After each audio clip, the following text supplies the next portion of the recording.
Storytime about my weird soulmate. So a little background information. I was 17 years old and a junior in high school. Yes, I was 17 and I was being charged as an adult. So I was in with a bunch of women. Well, one night after dinner, my cellmates and I are watching true crime shows. Because that's what you do when you're in jail. Watch true crime and CSI and all that shit. Anyway, so we're watching our shows and we see a new girl come in. She's got her blanket packed and we're all being warm and welcoming. And immediately, all of us could sense that something was off with this chick. Immediately, she starts going off about how she has a problem with the TV show we're watching. She did not like the fact that we were watching crime shows. She was like, oh my gosh, you guys really need to turn this off like right now. Low-key thought I was ghosty around there or some shit. But yeah, she was just being super paranoid and we're sitting there like, girl, we have 10 channels. 7 of them are going to be true crime and 2 of them are the news. Oh, and the other channel was black and white movies and nobody wanted to watch that shit. So they asked her if she unalived someone. So like I said, I asked her if she unalived someone before, because at least somebody who unalived somebody would be triggered over us watching true crime, but she completely ignores me. So the first night, something happened with this girl. It was low-key, very, very weird. Me and my other cellmates were like, this girl's weird as hell. Why is she here? And then the next day was the icing on the cake. So it was cleaning day, and we're all cleaning our stuff. And this girl just starts cleaning the weirdest things, like the inside of trash cans and shit that didn't need to be cleaned. And then it started getting creepy. Not weird, creepy. She put a paper towel over the drains because the voices were too loud, and then she would walk around the pod talking about death and carnage. And if you don't know what carnage means, it pretty much just means unaliving a lot of people. So this was super bad vibes, obviously. Now when you're in jail, of course you were going to ask what you're doing time for. And if you don't say, you're gonna come off as sketchy. So we're asking this girl, hey, what are you in for? And she would not give us a straight answer. Well, while she was at a visit, we went through her things. So like I said, we asked her what she was in for and she didn't answer, so we found that weird as heck. So then she went for a visit and we searched her stuff and found her paperwork. We found out that she was in because she attempted to unalive her husband, in which he got a restraining order. So at this point, we're like, this is weird as hell, and she needs the dough. Like, she's oughta go. So now the entire pod comes together, and every single one of us wrote a letter pleading the staff to get this crazy you-know-what out of our pod. We all folded them up into little paper kites, and we sent them to the guards. We were ringing the doorbell like crazy, and we told them what happened, and no questions asked, she was gone. Story time, I was the toxic best friend. A little background information, I was 16 and a sophomore in high school. And at the beginning of the year, I met this girl who we're gonna call Riley. Riley and I hit it off straight away. Like a week after knowing each other, she knew everything about Lee and I knew everything about her. Well, then she tells me about this guy that she's talking to, who we're gonna call Jay. She said that they would hook up sometimes and he would text her sometimes. But she said that I couldn't tell anybody because he said that it had to be a secret. So I tried telling her that he sounded like a fuckboy, but she decided she was gonna do whatever she wanted, and I was like, okay. So fast forward to the end of the year, he adds me on Snapchat. Okay, don't get me wrong, he was really hot, but I had my own thing going on, so I really didn't pay that much attention to him. And I thought he'd need to add me on Snapchat to be like, oh my god, I really like your best friend. And then I also was caught between a rock and a hard place. Do I tell my best friend that the guy that she likes just added me on Snapchat? Or do I lie to her? Well, I was gonna tell her until I got a Snapchat. So like I said, I didn't know whether I should tell her that he added me on Snapchat or if I should. And I was going to until I got a Snapchat from him saying, hey, you're really pretty. I think we should talk sometime. So I ended up telling her about it because I felt really bad. And she was like, this is like, can't trust girls, like, you need to unadd him right now, like, fucking block him. And I'm like, I didn't even do anything, like, what the fuck? So whatever, I end up blocking him, it's fine, until he texts me one day. And he's like, hey, it's Jay, I think it blocked me on Snapchat, oh low. And him and I had talked a little bit in school and I kind of started to like him. Well, fast forward, him and I ended up hooking up a few times. We were talking a lot and he hadn't been texting Riley as much. Well, the one night while I was sleeping over her house, my phone was going off a lot. And I didn't think to delete any of the messages. So like I said, I was sleeping over her house the one night, my phone was blowing up, and she knows my password and everything. And I stupidly did not delete the text messages between Jay and I. And I kid you not, I wake up to a slap across the face. It felt like she slapped me with her fist. And it looked like it too because I had a black eye. So I woke up and she's like, what the fuck? Like, I hate you so much. Like, why would you do this? And I look down and she has my phone right in her hand on the text messages with Jay. And I ended up feeling really bad because she started crying, saying that, like, I knew that she liked him a lot. And I also knew the reason why he wasn't texting her as much. So then she ran downstairs and she told her mom. And the next thing I know, I had her mom, and her 3 other sisters screaming at me. And then I got blocked by Jay because she wasn't supposed to know and she leaked his nudes.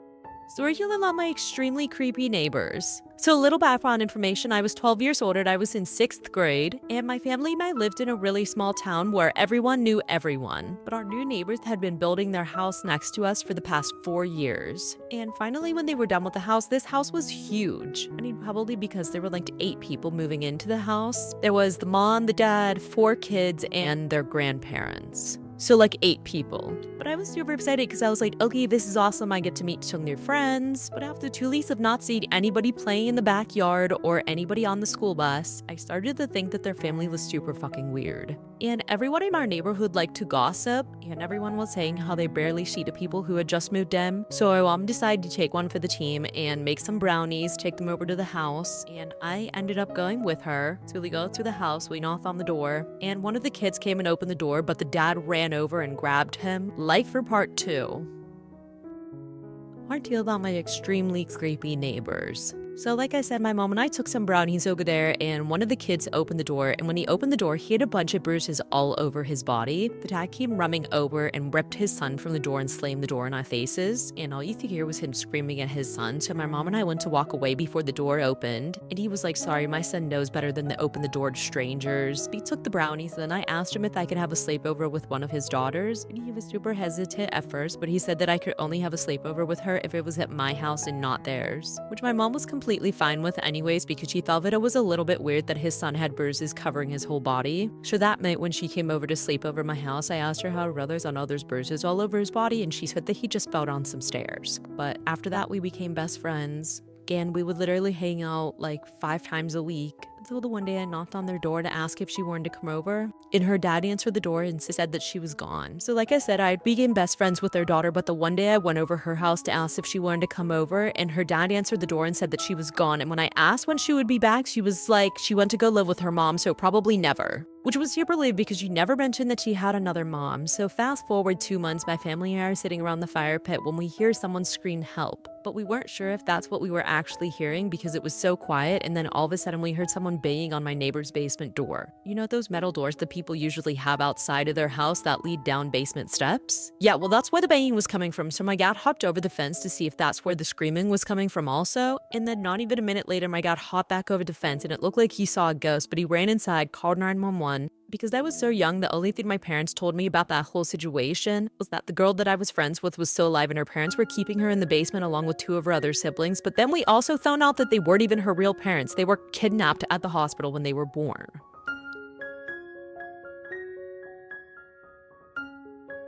Story time about how my boyfriend was seeing another girl behind my back. So a little background information, I was living with my dad and I had just started a new school, and I began really good friends with this group of kids. And in our friend group, there was this boy who we're going to call Alex, and him and I hit it off like right away. We had been talking for 2 months.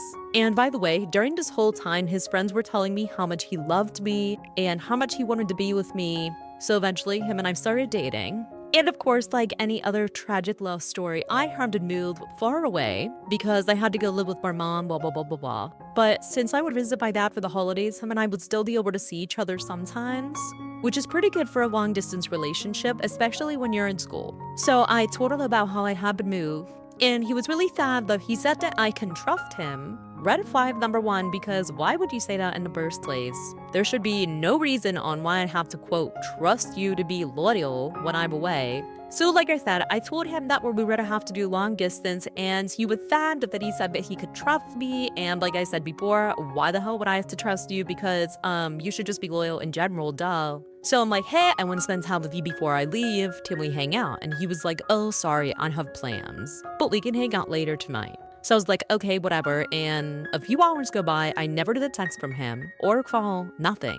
So I text him and he's like, sorry, I forgot. So I'm really sad right now, but I forgave him. But click notes here, ladies. If he wanted to, you would. He would have canceled his plans if he really wanted the view. Anyway, so I moved and fast forward 2 to 3 weeks. And Alex and I literally had only been texting, no calls, nothing like that. So I'm talking to one of his friends, and one of his friends tells me that he's been talking to this other girl. And he's been telling everybody that he's been wanting to break up with me for weeks because he wants to date friends. So like I said, I was talking to his friend, and his friend said that he's been talking to this girl for 2 to 3 weeks about the time that I've been gone. And he's been telling everybody about how he wants to break up with me for her. So of course I'm sad and crying, and I confront him, and he says, oh, she's just a friend, blah, blah, blah.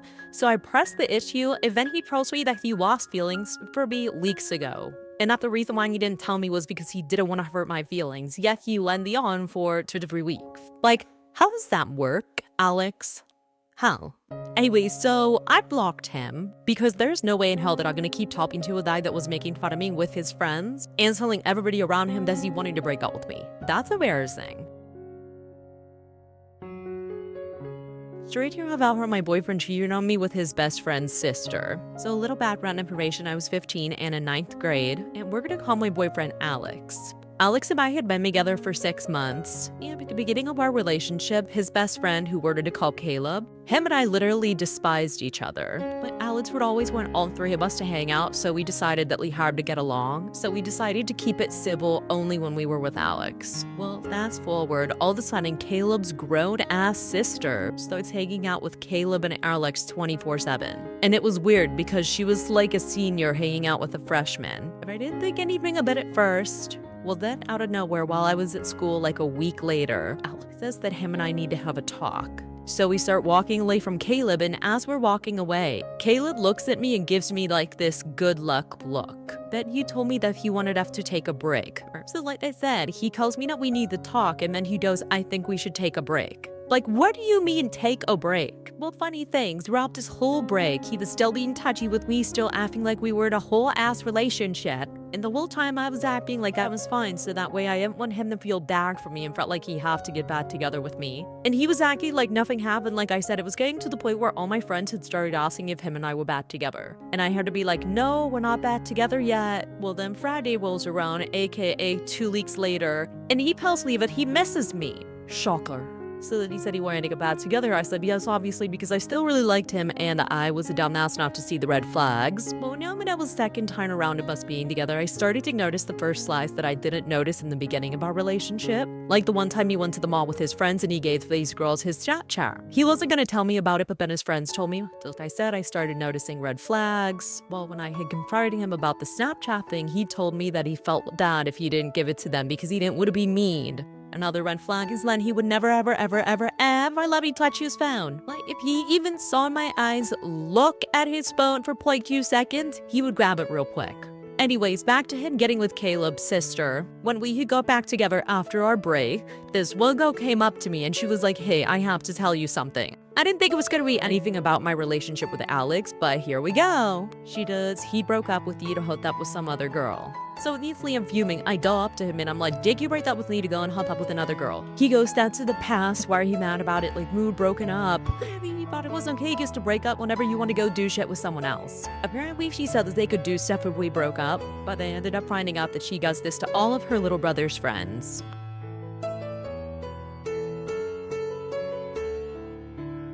So we tell about how my stepdad made my mom choose between him and my brothers. Still little background information, I was 13 years old and in 7th grade, and I had 2 older brothers, Josh and Alex, who were twins and they were both 4 years older than me. Whenever I was 3, my dad left my mom for his dentist, and we never saw him again because he decided to start a whole new family with them. Now, because of that, my older brothers always felt like they had a specific role in my family, especially because the dice that my mom brought home, they would only last a week. Well, finally, my mom met this guy who was really nice, and she decided that she was going to get married to him, but he had despised my older brothers. Mainly because before he moved in with us, my mom would not depend on him for anything. Anything that needed taken care of around the house, my brothers would do it. And we didn't have too much money while this guy was loaded. Like the one time my mom and this guy who we're gonna call Jerry got into a fight. So like I said, my mom and Jerry got into this one fight. It is a super long story, but pretty much all that Jerry realized was that he did not have authority over my mother, and she didn't have to depend on him for anything because my brothers would always be there for her. Now, Alex was more of the shy one. Meanwhile, Josh was super hot-headed and couldn't deal with anybody's bullshit. And fast forward, my mom and Jerry lived in together. That's when we realized that Jerry was super abusive. And Jerry knew he could pick on Alex wherever he wanted because he wasn't going to do shit. And most of the time, Josh wasn't home because he literally hated Jerry. The one time Alex came home and he did really bad on this one test. And Jerry was like, oh, he needs to learn discipline, blah, blah, blah. The next day, we all were sitting down for breakfast and we saw Alex from downstairs with a black eye. And that's whenever Josh flipped the fuck out. He grabbed Jerry, ripped him across the fucking table, and threatened him with a kitchen knife. And my mom called the cops. So like I said he needed to teach some discipline, so he literally beat the shit out of Alex. And we all didn't know until he came downstairs the one morning for breakfast. And that's whenever Josh flipped the hell out. He threatened Jerry with a knife. After that, my mom called the cops. We didn't really do anything but try to de-escalate the situation. But after that, Jerry called a family meeting down to the kitchen table. And he was like, I will not deal with this level of disrespect in this house. He was like, you need to choose between me or them. She was like, well, I'm not going to choose between you or my kids. And he was like, well, then you need to choose them leaving the house. They're about to be 18. They can leave and get their own place. So my mom ended up choosing Jerry because Jerry had a lot of money. And my brothers weren't really that mad about it because it got them out of the house. And my mom would send them a lot of money every month. And Jerry never knew about it. But now instead of him being abusive towards my brothers, he's way more abusive towards my mom. Story tale about why I will never go Black Friday shopping ever again. So a little background information, I was 13 and in 8th grade. And my best friends and I were super excited because we'd never been Black Friday shopping before. So we had a plan that all of us would spend the night at my house and my mom would drive us to the mall at 4 in the morning. So fast forward, it's 4 in the morning and my friends and I are ready to go to the mall and my mom came with us, but we didn't stay with her the whole time. So after we were walking to the first store, we realized that there were these 3 guys behind us that have kind of been following us around since we got into the mall. But we just think it's a coincidence because, you know, it's Black Friday, the mall is packed. There are obviously going to be people going the same exact way as us. So we go into the first store, we get what we want to get, and the men didn't follow us in there. But as we're making our way to the next store, we realized that they're following us again. It was like they waited outside the first store for us to come out. So then we decided that we were going to walk around one of the kiosks a few times to see if they were really following us. And of course they were, so we went into another store and they didn't follow us in that one either. So I went to one of the workers and I asked if they could possibly call security or something because there are these guys following us, and she said yeah. So I guess that my friends and I go into the one store and of course they don't follow us in there, so we asked an employee if they can call security. So whenever security got there, I told them that these guys had been following us around since we got into the mall. And then security's like, well, where's your mother? Acting like it was our fault that we could be kidnapped for not being with my mom. So after that, he's like, all right, just go find your mom, I'll talk to them. So I call my mom and I'm like, hey, where are you? Of course, she's on the whole other side of the mall. So my friends and I are going to meet her on the other side of the mall, and we look back to see if the security guard was talking to them, and literally the security guard just walked out of the store and went the complete opposite way. So we walk up to the security guard and we're like, you didn't even talk to him. And then he turns around, rolls his eyes, goes over and starts talking to these guys, and then we continue to the store that my mom was at whenever we decided to stop at Starbucks to get something to drink. So after 10 minutes of waiting in line, we turn around and we see these guys standing at the end of the line just staring at us. So we get out of the line and we decided to just go straight to the store that my mom was at. And when we got there, we told her what was going on. So she was like, hey, let me get these 3 things and then we can leave. So like I said, we got out of the line and Ellie went straight to the store that my mom was at, and she was like, okay, just let me get these few things and then we can leave. So we started walking towards the exit, and then I'm like, mom, they're still following us. So she turns around and she realizes they're literally standing 2 feet behind us. But we decided to go into one of the stores and we asked one of the employees if they could also call the head of security. And whenever head of security got there, she literally told them a new you-know-what. After that, my mom tries to go and point out the guys, and they're not standing there anymore. So they're like, well, what do you want us to do? And then my mom's like, well, you can walk us out to our car. So they walk us out to our car, and then they stand there while we're getting in. My mom starts the car and she starts backing up, and we literally run over something. And all of a sudden we hear screaming and moaning, and the security guards look under the car, and literally one of the guys who was following us is literally laying under our cars with a knife. And as soon as that happened, there was literally a van parked right across from our car. The van drove away really fast, but the police ended up catching up to it, and they found 8 girls in that van.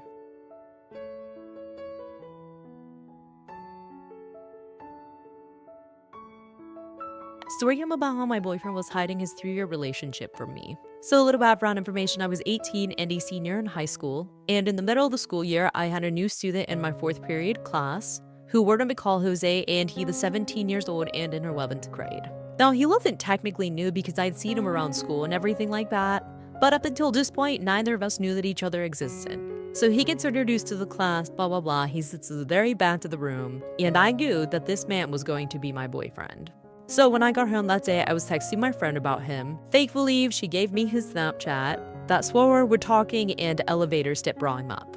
Now, in my school, you were not allowed to use the elevators unless you're injured or for some other reason. Well, he was talking about how he always used elevators and nobody really cared. So I meet her with the elevator the next day and blah, blah, blah. We start flirting. And despite him and I being super close, like we would FaceTime every day. We would only sit together at lunch and class. So like I said, every day after that, him and I were pretty much inseparable. We would FaceTime literally 24/7. We would always sit together during lunch, during class. Well, the one day I'm sitting in my homeroom and he comes in and he asked me to be his girlfriend. Of course, I said yes.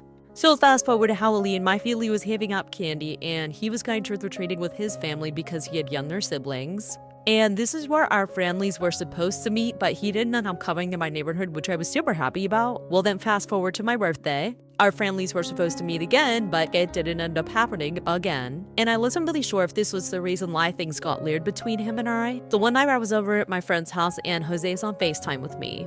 And I was talking about how I could paper up when I could hang out. And he literally just didn't even say anything. So I was like, okay, is that a no? So then he was like, I don't know, I might be busy, blah, blah, blah, blah, blah. So like I said, him and I are on FaceTime, I'm asking him if he loves hanging out, and he's being super weird about it, being super standoffish. Well, fast forward a little bit, he seemed like he wasn't interested in me anymore, and it really hurt my feelings, obviously. So he didn't talk to me the rest of the day, and then he texted me the next day. And he was telling me how different we are and how we barely have anything in common and how we rushed into things. Pretty much a bunch of shitty excuses as to why he thinks that we should break up. Well, after that, him and I don't speak for a few days, and then I have a fake account on Instagram. And after our breakup, I viewed his story the one day. So then I look at his Instagram story, he posted a picture of another girl with a heart. And then I found her account and she had pictures of them dating back from like 2 years ago. Now, still to this day, I don't know if he was cheating on her or if they were on a break or whatever, but I also thought that it was weird that they were dating because she was 19 and he was 17. So right after that, how I came out to my homophobic parents. So a little background information, I was 14 or 15 and I was a freshman in high school. And all throughout middle school, I had been questioning my sexuality because I didn't really know what I was into, as do most kids my age. Well, due to this, I was bullied in school because people would always ask me, oh, do you like boys or girls? And when I would say that I don't know, they would call me Fleurs. So anytime that I got into a relationship, I would keep it a secret, and the only person that knew was my best friend. But the summer before my freshman year, I got together with my current boyfriend, and we're gonna call him Andrew. Andrew and I met through Snapchat through a mutual friend. We started FaceTiming all the time, and we found out that we lived in the same area, so we started hanging out all the time as well. Well, eventually, him and I started dating, and after about 3 or 4 weeks, we took our relationship a little bit further, and his parents knew that he was gay and that we were in a relationship, but my parents, on the other hand, did not know. So, like I said before, my boyfriend and I had decided to take our relationship a step further, and his parents knew that he was gay and that him and I were in a relationship. But my parents, on the other hand, did not know. They just thought that him and I were best friends that hung out every single day. But yeah, my parents think that doing the nasty before marriage is a sin, being gay is a sin. Pretty much doing anything is a sin. So the one day I was in my room watching RuPaul's Drag Race. By the way, I don't know if I pronounced that right. And then my mom walks in and she says, I don't want you watching these men in wigs and heels, acting like females, blah, blah, blah, that's a sin. Like, Mom, go get a fucking life. Thanks.